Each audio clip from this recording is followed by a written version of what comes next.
وحبيبنا وقرة أعيننا محمد وعلى آله وصحبه أجمعين.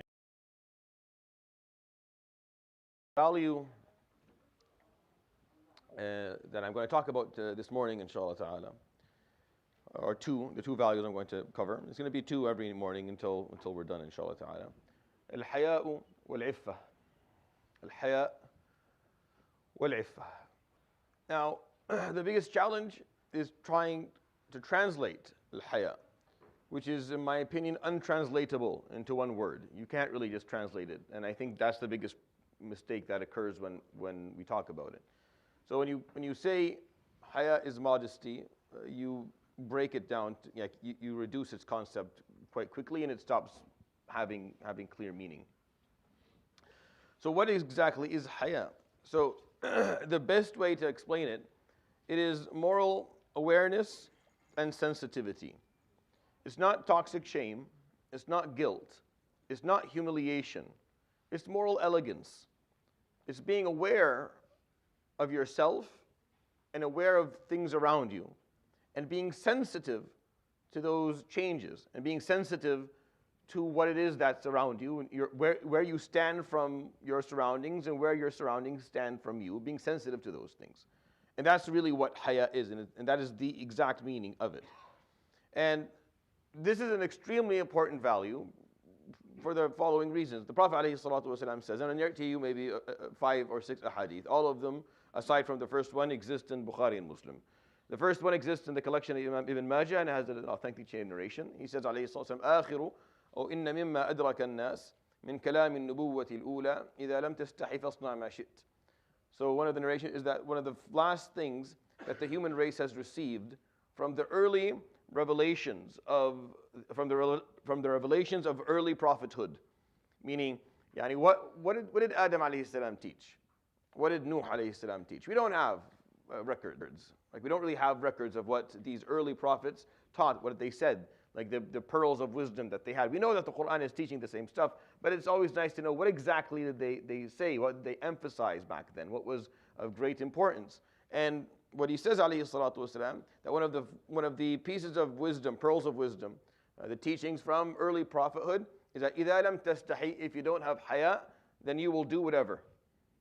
You will then do whatever you want. It doesn't make a difference. There's no restraint, there's no control over you. If you have no haya, you require haya in order for there to be any structure. He says, alayhi salatu wasalam, the rest of the hadith all in Bukhari Muslim, قال الحياء لا يأتي إلا بخير. الحياء only brings khair. And he said this, alayhi salatu wasalam, within the context of someone talking or coaching someone else about maybe having less haya. And the Prophet alayhi salatu wasalam said, الحياء لا يأتي إلا بخير. Leave him alone.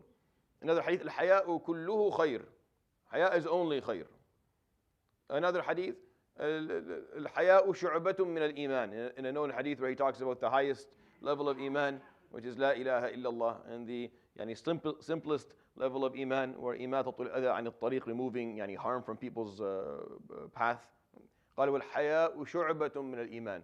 And الحياء is its own branch of iman. Another hadith also in the collection of Imam Ibn Majah, قال إن لكل دين خلقا وخلق الإسلام الحياء. Every deen has a defining ethic, has a defining characteristic, a defining value. And the value of Islam is haya. And the value that represents and defines Islam is haya. So with that in mind, you understand that this value is of extreme importance within our deen. This moral awareness and moral sensitivity. Let's take the word itself, because the word itself is maybe where the confusion comes from. We often use haya in slang, in Arabic slang, to describe khajal, which is being shy, and it's not shyness. That's not what haya actually is. It can result in that, in some situations, it can result in being shy, but it's not what it means. Someone who's al-khajal, that's what shyness is. Someone khajal. Haya, no, it's different, because haya in some situations will be the opposite of that. So when we talk about shyness is a behavior. Haya may result in that depending on the situation, right? Depending on the situation, it may turn into shyness. It may turn into being quite loud if the situation requires it. It's the value that we're trying to talk about. What is the value here? Well, if you're aware of yourself and you're aware of your surroundings, and you're sensitive to these changes and to where you are, then it will result in different behaviors depending on the degree of awareness and the degree of sensitivity and what's occurring. So there's you are responding to things that are happening around you. But where does the word come from? Haya comes from the root of life. Haya, to be alive, is hay. That's what it means to be alive, hay. And if you look at how the Arabic language works, when you take the derivative with an alif and hamza at the end of it, then you're speaking of the epitome of this word or of this root, the highest level of this root. So, for example, a simple example, sama, something going high. So, what is the highest thing we know? Sama at the end. So you just take anything, almost any word that allows for this derivative to exist in this form. And you add the alif hamza at the end, then you make it the epitome of the word, meaning the highest manifestation of this word. So hayy, you're alive. What is the highest level of being alive? I mean, what is the highest manifestation of life itself? It's haya. So without understanding even the definition, this is what the word means. If you're truly alive, the highest manifestation of life will be haya. So what is that going to look like? Well, what is the difference between someone alive and someone dead? Death is defined as lack of response. There's no response. I mean, you poke, they don't respond. They have no awareness. They don't know what's happening around them anymore. They don't. Doesn't matter. The main problem with the dead is that they don't respond to you.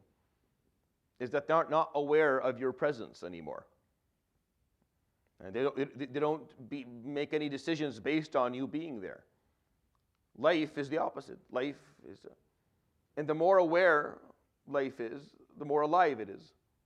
And the less aware life is, the less lively it is. That's why it depends on what you're dealing with. Depends on who you're dealing with. People who the older you get, the less aware of your surroundings, the less aware of the people around you are. The older you get, you start dropping filters. The older you get, you start dropping your filters. Things you would never say. You all have an old elderly uncle or aunt who will say things and you're like, oh, just calm down. Just don't say that in front of anybody ever again. You lose the filter slowly, because that's what it means to be alive, is to have that moral awareness. It turns into consideration. It's being considerate of everything. So al-hayy is someone who's very aware of what's happening around them. And they're sensitive to these changes. Every ethic that I'm going to share with you, every value that I'll share with you, aside from haqq and adl and istiqamah, we've agreed that those are the governors. Those govern everything.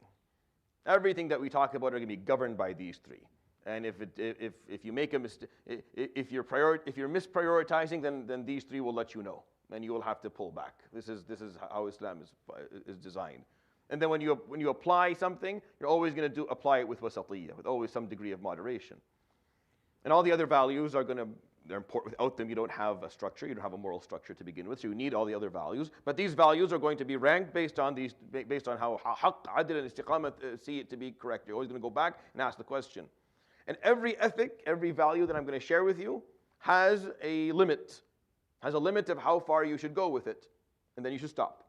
Going too far, you're outside of moderation, or you are now going into ghulu. Now it's extravagant. You don't want too little, you don't want too much. You want just the right amount for everything. For generosity, for example, we'll talk about. There's an amount. Too generous is going to be a problem for your family. Except haya, the only one, which is why the Prophet ﷺ kept on talking about it. The reason he kept on talking, the reason that no other value has the space within the sunnah of the Prophet ﷺ that's equal to this one, The reason he kept on repeating, الحياء لا يأتي إلا بخير, الحياء كله خير, لكل دين خلق. He kept on repeating, حياء, حياء, because this is the only one where the more the better. The more, there's no end, as far as you can go. There's no limit to it. The more aware you are, the more sensitive you are, the more considerate you are, the more alive you are, the better. Everything else can turn into its opposite. Empathy will turn into weakness. Will turn into everything will turn into something that's not good anymore.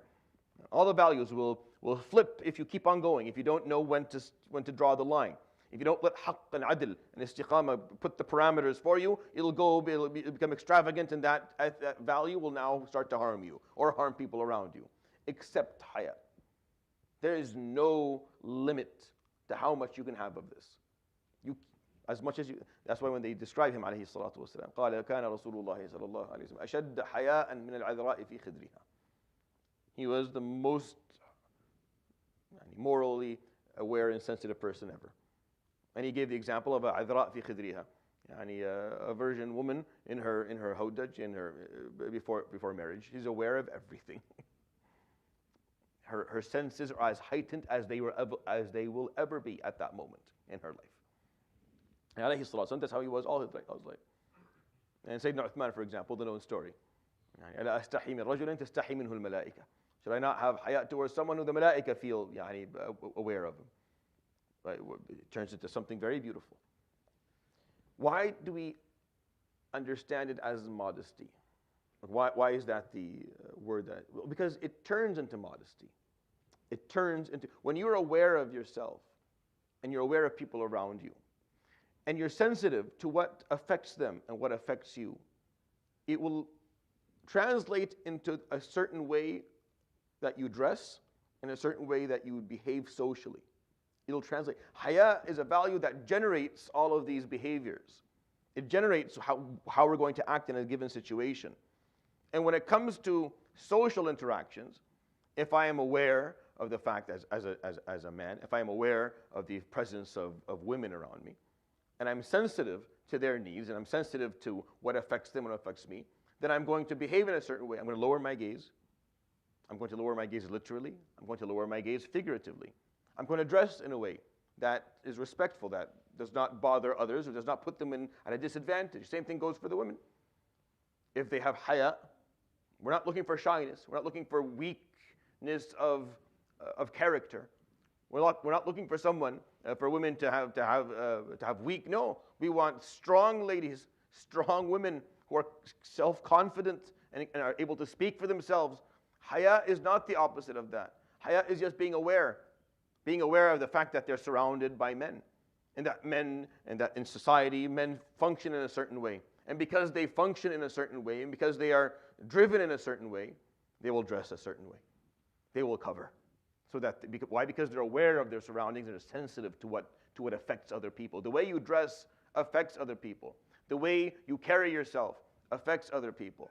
How you interact affects people. Even how you look around, your facial expressions, it affects people. If you're aware and you're sensitive to people's needs, then you will moderate all these things. You will care about all of it. And you will direct it in a way that is acceptable, that is respectful, that is according to the sensitivity that you have. People who don't have sensitivity, it happens all the time. People walk into a place and they're loud. They knock this down. They maybe, as they're walking, kick you with their foot. They're not aware. They have no, this haya. This is what haya is. It's like you're not aware of, do you not see we're here? You don't recognize that we're sitting here and we're doing something. So it's not that they're evil, but they've just lost this moral awareness. Someone who's aware walks in and sees. He scans. Who's here? What's going to bother them? What's going to make them happy? What's going to be offensive to them? And then based on that, they're sensitive. Oh, if I raise my voice, it'll bother them. If I do this here, it will rub them the wrong way. If I do this in this way, it'll harm them. So they hold back. But you see the opposite all the time. You see the opposite all the time. People just going through life as if no one exists around them. As if they're the only person in the world. They would bring their big trucks, shove it right in the front, and then go and they shove it in. They don't care. There's a stop sign. They don't care. You keep on going. Doesn't matter if the people they have no awareness of people around them. I'm not saying they're evil. It's just ما في حياء. الحياء, no, be aware. Oh, there's others. What would they need? What are their rights? How would they feel about this? Am I doing what I should? Am I in the right position? Am I respecting everyone? Am I not? Where do I fit? How do I? Right? It's not lack of confidence. It's just awareness. It's a beautiful thing to be aware and then being sensitive, and then put yourself in the right position. You do this. Yes, salam. It's one of the most beautiful ethics in the world. One of the most beautiful values to have. The Prophet ﷺ kept on pushing it. This is what you need to be. Imagine a society of considerate people. Allahu Akbar. A masjid filled with considerate human beings. Everyone's walking in considerate of what others need. Aware of everyone and the fact that different ages and different needs and different backgrounds, and very sensitive to what people would want. Always also sensitive to themselves. You're always also aware of yourself and sensitive to what you need too. In comparison to everyone. And you're making decisions based on that. And everyone is caring for the person around them. And you have this whole society that lowers their gaze, that figuratively and literally, and dress appropriately, and treat people in the right way. This society starts to elevate. We respect people's space. We respect their privacy. We make sure that we speak better. Everything just starts to elevate, because why? There's more haya, there's more life. This is true life. The epitome of life is being morally aware and sensitive to everyone around you. What this translates into is the second value, al-iffa. Iffa, we translate as chastity. Again, that's not what it means. It translates into chastity later, but that's not actually what it means. Al-afif, for example, يحسبهم الجاهل أغنياء من التعفف تعرفهم بسيماهم لا يسألون الناس إلحافا. Allah subhanahu wa ta'ala is describing certain people who are poor, like who don't have wealth, they have no money, they're miskeen. So Allah describes some of them. They're people that you should be giving. يحسبهم الجاهل, the person who does not know them, who's ignorant of their situation, thinks that they are rich. Why? من التعفف, because they practice moral restraint. They practice moral restraint. They restrain themselves. It's not repression. They're not suppressing themselves and repressing their emotions. No. Islam recognizes that you have an appetite for wealth and sex and power. And you have an appetite for all these things. It doesn't tell you to suppress them. It tells you to restrain your ability. How are you going to access this? If you don't have restraint, imagine desire as a marketplace. Imagine desire as a marketplace. And iffa is the law that governs. That's what iffa is. It's the law that governs the marketplace. If you don't have iffa, the marketplace engulfs the whole city. It swallows everything. Like today, it doesn't matter what it is. Does it sell? Sell it. Is it good? Is it not good? I don't care. Does it sell? That's why you can't even sit and watch TV anymore with your kids. I can't watch a soccer game anymore. I can't watch football because between the two, after the 15-minute break after halftime, they're going to put ads. What are the ads? They can't sell anything without the body of a woman and maybe a man who's they can't sell matches. They can't nothing. Everything has to have. Why? Because there's no if anymore. They don't care. There's no moral restraint. Does this sell? It sells.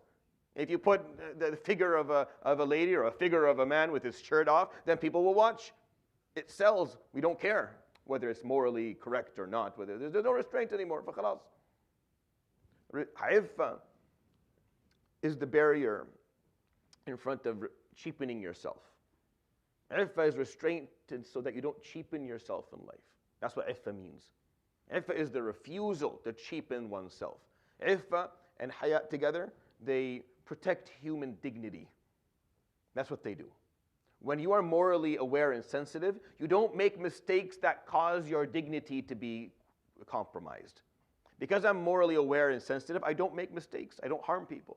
Because once you're not aware and you're not sensitive, you do something that causes someone else to harm you. So it takes away from your dignity. ما في حياء, and you go through the intersection without looking at anyone, someone will put down the window and curse your mother out. And they wouldn't be wrong. And everyone else will be, yep, that piece. And now your dignity someone took away from your dignity. And you can fight back and you can say, but you've lost. Why? Because you lacked basic haya and iffa. What their job is to maintain your human dignity, to protect yourself. Someone who's afif. وَلَيَسْتَعْفِفِ الَّذِينَ لَا يَجِدُونَ نِكَاحًا. And the person who cannot get married, he has to perform iffa. He has to practice iffa. Why? So he doesn't cheapen himself. When you perform zina, you cheapened yourself. You sold yourself cheap to something that was beneath you. That's something that Allah subhanahu wa ta'ala saw to be beneath you, but you went for it anyways. And you sold your dignity. You sold your own dignity. And you cheapened yourself because you weren't able to restrain yourself from falling into something that was not for you. That's what iffa means. It's a beautiful thing. It's a beautiful thing. It translates into chastity because of that. Because haram cheapens the self. And haram, when it comes to sexuality, cheapens you. Just like when Allah subhanahu wa ta'ala described these poor people. The jahil doesn't know them, thinks that they're rich. Why? Because they don't go around asking for money. They don't cheapen themselves that way. They don't put themselves down, give me money, I need money. No, they will restrain themselves. لا يسألون الناس إلحافا. They don't go after people asking. So you think that they have money, but they don't. But they have iffa. They have something that's more valuable. They have something that's more valuable than wealth. They have iffa. They have moral restraint, so they don't cheapen themselves, and they maintain their dignity. And that's what a Muslim is like. A Muslim is supposed to be someone who's extremely morally aware and very sensitive to people's needs around him and his own, and practices moral restraint. So he doesn't cheapen himself. He does not sell himself cheap to anything. Not for wealth, not for sex, not for power.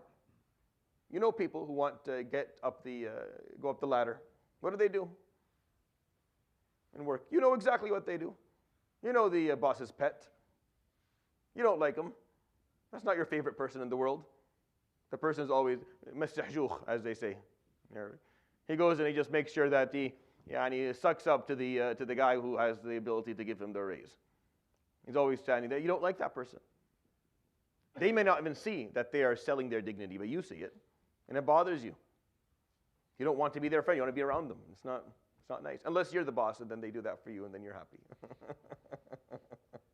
And then you have someone who's trying to... But if you're aware, by the way, if you have haya, you don't like that either. And you will stop that person. No, I don't need this. I don't want this. This is not nice. So stop doing that to yourself. Stop humiliating yourself like that. No one likes that. This has nothing to do with etiquette. I'm going to talk about etiquette in a different session. Etiquette is fine, and we're going to talk about etiquette in depth. Etiquette's a beautiful thing. This is different. You want something, so you're willing to sell your dignity for it. You want sex? Sell my dignity. And I'll go after someone in the wrong way, in the haram way, to get what I want. I want wealth, so I'm going to sell my dignity and ask people for wealth and beg them. I want power, I want higher social status, I'm going to sell my dignity and suck up to someone to see if they'll give me something. Al-Afif does none of that. Sahibul Iffa, someone who has Iffa, will do none of that. Why? Because the guardian of the self, the guardian of human dignity, Iffa, results from a heightened moral awareness and a heightened moral sensitivity, which is haya. You put them together, you end up having a beautiful society. And you have people who behave well, who carry themselves. Because when you talk about dignity, people say, what about, what about karama and dignity? Is that not a value? That's a result. It's not a value. It's a result. It's a consequence. Human dignity is not a value. It's a result of having proper values. Because if you just say, well, one of our values is dignity, then I have, oh my God, I need an hour to explain how you're going to keep that going from every angle. Just have haya and practice it through iffa, and you will be dignified. You will dignify yourself all throughout your life. I hope that was a benefit. سبحانك اللهم وبحمدك أشهد أن لا إله إلا أنت أستغفرك وأتوب إليك وصلى الله وسلم وبارك وعظم على نبينا وحبيبنا وقرة أعيننا محمد